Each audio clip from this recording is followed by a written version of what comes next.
La más cordial bienvenida a nuestro canal de predicaciones. Queremos prepararnos para el encuentro con nuestro Dios. El mensaje de hoy es parte de una selección de los mejores mensajes entregados por pastores que llegan a muchos en todo el mundo. Comencemos.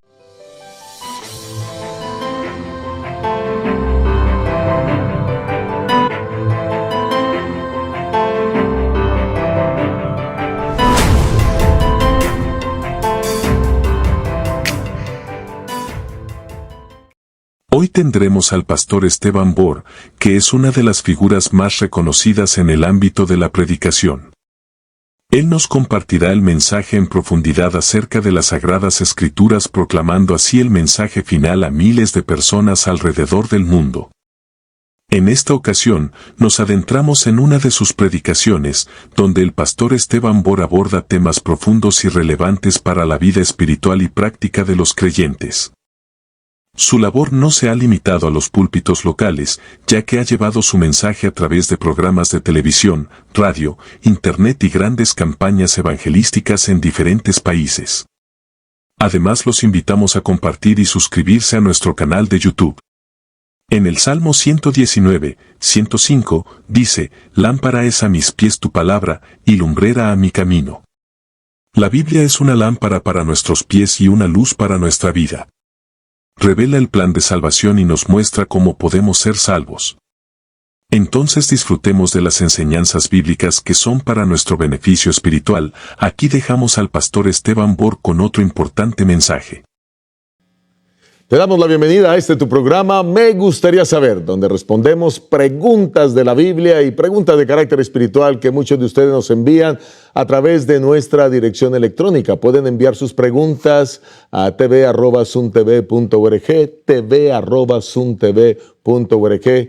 Nosotros investigaremos y trataremos de dejar las mejores respuestas conforme a la palabra del Señor. Queremos agradecer a todos los que apoyan financieramente este programa. Hay un gran equipo detrás de cámaras, se hacen fuertes inversiones para que esta señal y estos programas puedan llegar a ti. Así que te agradecemos tus aportes y donaciones, que puedes encontrar fácilmente cómo hacerlo a través de nuestra página web www.suntv.org. Muchas gracias por apoyarnos.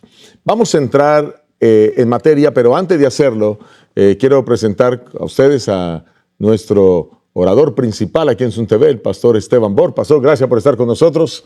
A quien me gustaría saber, y quiero pedirle que por favor nos dirija en oración y vamos a empezar a responder estas preguntas. Cómo no, con mucho gusto. Todos aquí somos principales. Adelante, pastor. Oremos. Padre Celestial, venimos ante tu trono con reverencia, con humildad, sabiendo que nuestra sabiduría es muy limitada. Sabemos muy poco. Y por eso en estos momentos recurrimos a ti, pidiendo que el Espíritu Santo esté presente en este programa. Danos, Señor, respuestas claras. Bendice a aquellas personas que están sintonizando el programa, que pueda ser una bendición para ellos, para sus familias. Anhelamos aquel gran día cuando Jesús regresará y será nuestro Maestro y podrá contestar todas las preguntas que quedaron pendientes. Te pedimos pues tu presencia por medio del Espíritu Santo en los próximos minutos. Lo rogamos en el nombre de Jesús. Amén. Amén. Amén. Amén. Bueno, ya tenemos la bendición del Señor y vamos a avanzar con las preguntas. Esta persona nos escribe haciendo la siguiente pregunta. No tenemos el país, agradecemos que nos puedan poner el país, incluso la ciudad de donde nos escriben. Pero la pregunta es: ¿se pueden considerar a los pecados, miedos y deseos de la carne como espíritus de demonios que dominan nuestra mente? Si es así, ¿se necesitaría liberación demoníaca? Así que, Pastor Bor, ¿se pueden considerar los pecados, los miedos y los deseos de la carne como espíritus de demonios que dominan la mente? Y yo pienso que tenemos aquí que hacer una clara distinción entre varios elementos, ¿verdad? Pero tenemos que diferenciar qué son pecados, tenemos que diferenciar qué son miedos, tenemos que diferenciar qué son deseos de la carne y tenemos que diferenciar qué son espíritus de demonios. Sí. Así que, pues, pastor, ¿quiere usted comenzar? Tal vez pecados, miedos y deseos de la carne están en una categoría, aunque se puede hacer distinción. Y espíritus de demonios que dominan a la persona están en otra categoría. Ok. Nosotros sabemos lo que es pecado. La Biblia define el pecado como transgresión de la ley. Miedo, yo no diría que miedo específicamente es pecado, porque hay cosas que causan miedo en la Biblia. Y los deseos de la carne, bueno, la Biblia menciona específicamente eso como el jalón de nuestra naturaleza pecaminosa que nos lleva a cometer actos pecaminosos. Así que yo creo que habría que definir pecados, miedos y deseos de la carne, pero distinguirlo de la posesión demoníaca. Muy bien, ¿qué tal si comenzamos, pastor, hablando un poco de lo que es pecado? Ya que nos hablamos de que pecado es infracción de la ley o desobediencia a Dios, eso quiere decir que una persona puede violar un mandamiento, como por ejemplo deshonrar a padre y madre, y no necesariamente tener una posesión demoníaca. Correcto. Una persona puede violar el sábado, el cuarto mandamiento, ¿verdad? Y no necesariamente tener una posesión demoníaca. Correcto. Una persona incluso puede robar, cometer adulterio y mentir y no necesariamente tener una posesión demoníaca. Incluso una persona puede codiciar y no necesariamente tener una posesión demoníaca. Entonces, cuando se infringe la ley de Dios o se desobedece a Dios, pues se comete pecado, pero no necesariamente tiene que haber una posesión demoníaca. Y muchas veces Satanás instiga a la persona a cometer adulterio, a quebrantar el sábado, etc. Pero no significa que Satanás posea a esa persona. Correcto. Influencia demoníaca no es lo mismo que posesión demoníaca. Correcto. La influencia es cuando el demonio quizás está de alguna manera manipulando las circunstancias para ayudarnos a caer en tentación. Y que de paso también tenemos que entender que tentación tampoco es posesión demoníaca, pero la tentación sí es la influencia demoníaca. Entonces, las personas son tentadas por el tentador, motivados a que caigan en pecado, pero eso no quiere decir que tienen una posesión. Correcto. Al menos que continúen practicando ese pecado y lleguen a cometer lo que la Biblia llama el pecado que no tiene perdón, y entonces es posible que esa persona sea poseída por Satanás. La hermana White dice, por ejemplo, que cuando la puerta de la gracia se cierra y ya los seres humanos no tienen posibilidad de arrepentimiento o de cambio, ella dice que el mundo estará totalmente bajo el control de Satanás. Este mundo será una selva, porque los seres humanos estarán poseídos plena y completamente por los demonios. Pero mientras la puerta de la gracia está abierta, no podemos decir que una persona que es tentada, a esa persona está poseída por un demonio, porque yo he visto personas que están poseídas por demonios. Es un asunto aterrador. Hablan con una voz distinta, tienen una fuerza sobrenatural. Es muy diferente que los demonios tratando de llevarlo a uno a pecar que poseerlo a uno. En mi experiencia pastoral, Pastor Bor, he tenido que atender durante estos ya 29 años de ministerio muchas personas con posesión demoníaca. Yo ya perdí la cuenta, pero yo creo que pasaron cerca de las 40 personas que atendimos en diferentes casos, en diferentes lugares. Y una posesión demoníaca es cuando el demonio toma control del cuerpo y de la mente de una persona. Ajá. Incluso cuando la persona se ora y la persona sale de su condición de posesión, ya no está poseída, está normal, la persona no recuerda lo que experimentó durante ese momento de la posesión, porque aún su mente estaba controlada por el demonio. Entonces, esto es simplemente para decir que las personas pueden caer en pecado, pueden ser tentadas, pueden tener miedos, pero todas esas son circunstancias diferentes al tema de la posesión demoníaca. Ahora, la Biblia habla, quizás hay un aspecto que nos toca tocar un poquitito más, y es el tema de los deseos de la carne. Los deseos de la carne, usted ya lo explicó, es esa tendencia que hay hacia cometer pecado, precisamente por dejarnos llevar por nuestro cuerpo. Entonces ahí están todos los pecados sexuales, caen en esa categoría, ¿verdad? Y quizás aún la falta de control de nuestra lengua también. Yo quisiera compartir un texto que está en Romanos, el capítulo 7, y Romanos 7, pues desde el versículo 7 en adelante está hablando precisamente de eso, de esa ley de pecado que domina el cuerpo. Pero quiero leer el versículo 18 y el versículo 19. Dice, y yo sé que en mí, esto es, en mi carne, no habita el bien, porque el querer el bien está en mí, pero no el hacerlo. No hago el bien que quiero, sino el mal que no quiero, eso hago. Así que aquí tenemos al apóstol Pablo describiendo cómo la carne puede llegar incluso a dominar nuestros deseos, nuestras pasiones, nuestras inclinaciones, y es lo que pues miles de personas viven hoy en día. Aunque hay influencia demoníaca, no necesariamente hay posesión demoníaca. Sí, otra forma de hablar de la carne es la naturaleza pecaminosa. Uh-huh. Una naturaleza pecaminosa inclinada hacia el mal. Pero no significa que necesariamente tenemos que ceder a ese jalón de la naturaleza pecaminosa que nosotros tenemos, porque puede estar bajo el control del Espíritu Santo. Pero para eso tenemos que andar muy cerca del Señor. Tenemos que estudiar su palabra, asimilarla. Debemos tener una vida consecuente de oración y debemos estar ocupados en las cosas del Señor. Amén. Porque cuando estamos ocupados en las cosas del Señor no tenemos tiempo para las cosas del diablo. Muy buen punto. Mente ociosa, taller del diablo. Exacto. Pastor, Efesios 6:12, porque una cosa es la influencia cuando el demonio tienta, pero hay un asunto que está entre la influencia y la posesión. Y lo voy a llamar de esta manera, lo voy a llamar opresión demoníaca. Dice, y para eso la palabra de Dios nos advierte en Efesios el capítulo 6, el versículo 12,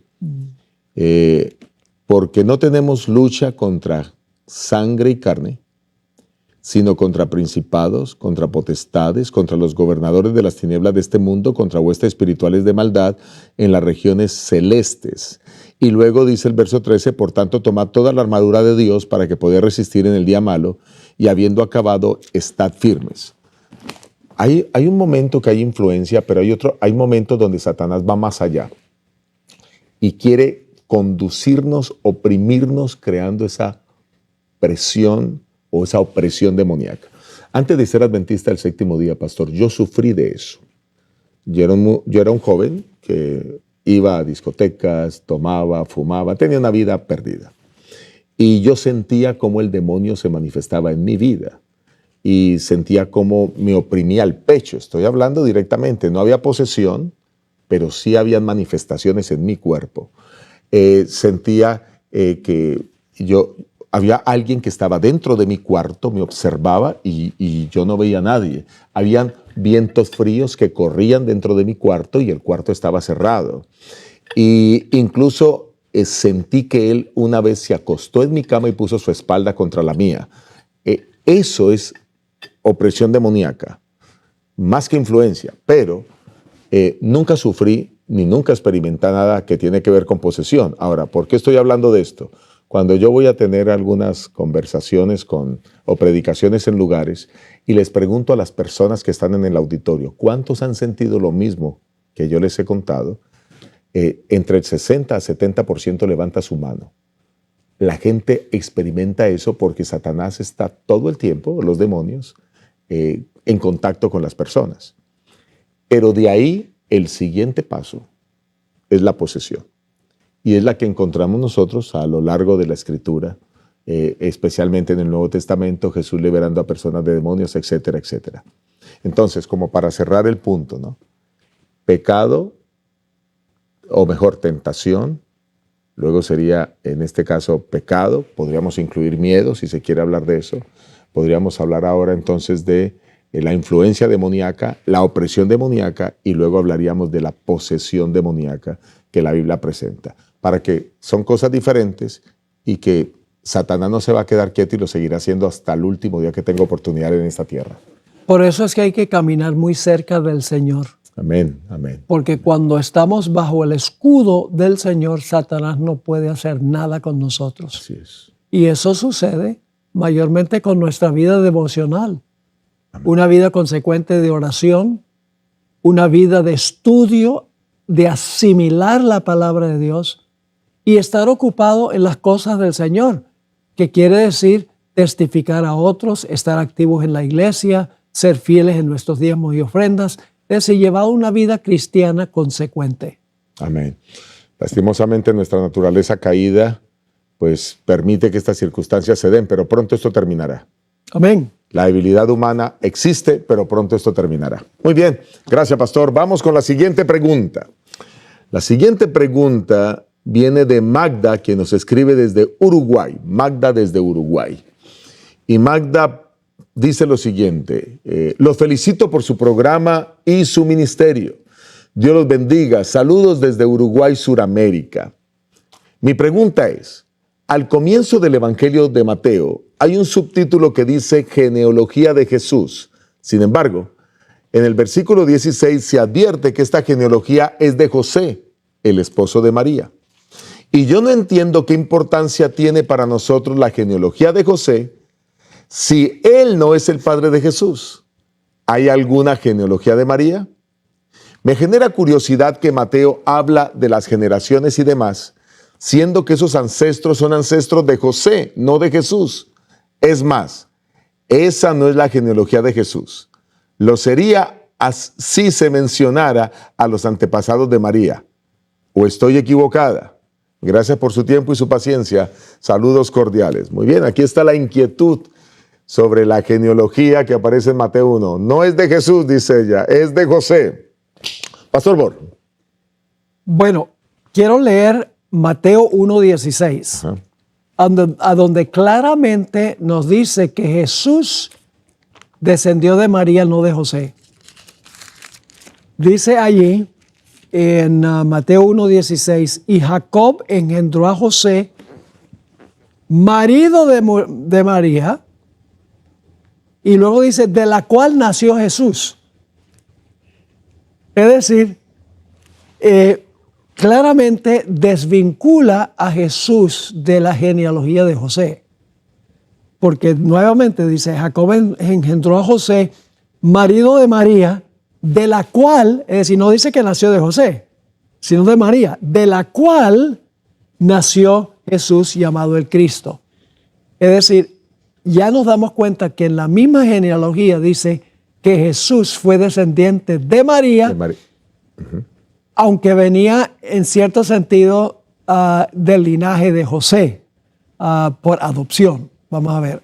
Ahora, una cosa es clara, y es que en Romanos 1:3 dice claramente que el Señor Jesucristo nació conforme a la simiente de David.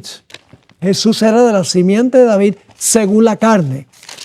Es decir, no solamente porque era adoptado por José, sino que biológicamente era descendiente de David. Correcto. Porque dice en Romanos 1 y el versículo 3, acerca de su Hijo, nuestro Señor Jesucristo, que era del linaje de David según la carne. Pero ¿de dónde obtuvo Jesús el linaje biológico, digamos, de David? Tiene que haberle recibido de María. Significa que María tiene que haber sido descendiente de David. Directa. Ahora, en el Deseado de toda la gente, página 30, hay una cita muy significativa de la hermana White donde ella dice que Jesús era del linaje de David por parte de María, porque María era descendiente de David. Dice, hubo ángeles que acompañaron a José y María en su viaje de Nazaret a la ciudad de David. El edicto de Roma imperial para empadronar a los pueblos de sus vastos dominios alcanzó hasta los moradores de las colinas de Galilea. Como antaño Ciro fue llamado al trono del imperio universal para que liberase a los cautivos de Judá, así también Augusto César hubo de cumplir el propósito de Dios de traer a la Madre Jesús a Belén. Ella era del linaje de David y el hijo de David debía nacer en la ciudad de David. Así que creo que Jesús doblemente tenía el derecho al trono. Hay algo interesante, pastor, en el antiguo Israel, es que las genealogías se trazaban a través de la línea paterna. Pero hay que tomar en cuenta que Jesús era hijo adoptado de José. Correcto. Y que eso era legal. O sea, Jesucristo, como hijo adoptado de José, desciende de David. Pero cuando nosotros vamos a Lucas, el capítulo 3, y vemos desde el versículo 23 hasta el versículo 38, que habla de Jesús descendiendo desde Adán. Exacto. Desde Adán, encontramos esa es la genealogía de María, la que aparece en Lucas. Y encontramos ahora que, mire, por eso los evangelios tienen que leerse así juntos, complementariamente. Mientras que aquí Mateo 1 habla de la genealogía de José, que es correcta porque Jesús es hijo por adopción, tenemos ahora la genealogía donde es descendiente de David en Lucas el capítulo 3 y es descendiente de María de forma biológica. O sea que desde la perspectiva biológica, Jesús viene de la descendencia de David. Y de la perspectiva jurídica, por ser padre su José adoptivo, pues Jesús viene de la descendencia de David. Así que por parte y parte se cumple esa doble genealogía en Jesús. Exacto. Y por eso Jesús, siendo descendiente de David, tenía derecho al trono. Ahora, hay un punto que no se presenta en esta pregunta, y es que si Jesús era de la tribu, era descendiente de David y tenía derecho al trono, es decir, era de la tribu de Judá, por así decirlo, de donde venían los reyes. Jesús, como sacerdote, legalmente no podía ser sacerdote, porque los sacerdotes venían de la tribu de Leví, no venían de la tribu de Judá. Ahora, ¿cómo resuelve uno el punto de que Jesús tenía derecho también a ser sacerdote si era de otra tribu? Hebreos 7 nos da la respuesta. Nos dice que Jesús es sacerdote no según el orden de Leví, sino el orden de Melquisedec. Es decir, Jesús adquiere el derecho al sacerdocio como resultado de Melquisedec y el derecho al trono porque es descendiente de David. Así que se resuelve el problema. Espero que ya con esto, pues, nuestra amiga haya resuelto su inquietud, que nos escribe Magda desde Uruguay, y encontrar ahora que pues, Jesús tiene esta doble genealogía en relación con esto. Bueno, y esto también tiene pues implicaciones teológicas, porque los cumplimientos proféticos, como usted ya los dijo en Jesucristo, pues se cumplen precisamente. Jesús como rey y sacerdote, su reinado mesiánico, que es destacado precisamente por Mateo, la universalidad de Jesús, que es destacado precisamente aquí por Lucas, en fin, es la conclusión correcta, ¿no? Hay una siguiente pregunta, no sé si el tiempo nos va a dar para quizás poder responder, pero vamos a intentar hacerlo, ¿verdad? Y es la pregunta, esta pregunta viene de Aldir Correa y nos dice: cordial saludo, mi nombre es Aldir Correa, soy adventista del séptimo día de hace 5 años y me gustaría preguntar acerca de la Iglesia Adventista del Séptimo Día del Movimiento de Reforma. ¿Por qué existe esta organización aparte? ¿Cómo surgió esta organización? He tratado de buscar información, pero encuentro poca. ¿Me podrían proporcionar referencia del tema para estudiarlo, por favor? La respuesta es sencilla, pero pastor, ayúdenos un poco con eso. Bueno, recomiendo que esta persona busque en Google Iglesia Adventista de la Reforma y puede poner 1914 allí. Y va a conseguir mucha información sobre dónde surgió y por qué surgió la Iglesia de la Reforma, Adventista del Séptimo Día de la Reforma. Se trata del servicio militar. Correcto. En realidad había un grupo de líderes en Europa que decían que estaba bien que los adventistas sirvieran como combatientes, mientras que la posición de la Iglesia Adventista desde sus orígenes es que los adventistas no deberían participar como combatientes. Ahí fue que surgió la división entre la Iglesia de la Reforma y la Iglesia Adventista del Séptimo Día, y hasta el sol de hoy nunca han podido reconciliarse por ese problema original que tiene que ver con el servicio militar.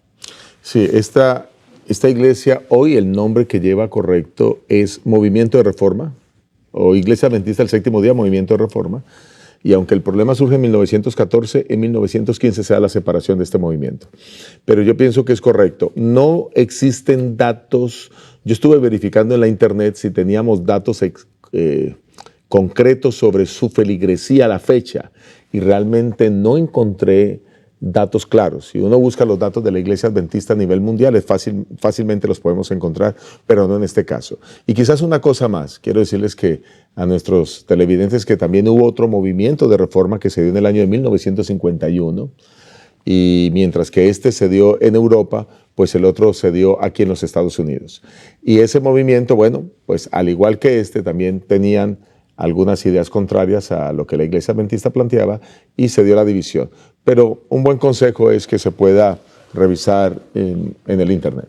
Y los de la Iglesia de la Reforma, en muchos sentidos, tienen muchas de las mismas doctrinas que tiene la Iglesia. Son un poco más, no me gusta usar la palabra fanáticos, pero más cerrados en el asunto de las normas de la Iglesia. Dicho sea de paso, estuve la semana pasada en Medellín y ellos tuvieron su congreso anual. Creo que cada 5 años tienen su congreso anual como la conferencia general. Allí en la ciudad de Medellín llegaron delegados de todas partes del mundo. Así que ojalá que algún día pueda haber alguna reconciliación. Sí, ellos manejan la misma estructura que manejamos nosotros en la Iglesia Adventista. Muchas gracias por haber estado con nosotros. Que Dios les bendiga y nos vemos en el... Agradecemos a Dios por su palabra que nos renueva y fortalece la fe. A continuación, seguiremos con el espíritu de profecía con los consejos inspirados para aquellos que desean continuar edificando el espíritu. Ella dice así: la naturaleza y la revelación aún dan testimonio del amor de Dios. Nuestro Padre Celestial es la fuente de vida, sabiduría y gozo. Mirad las maravillas y bellezas de la naturaleza.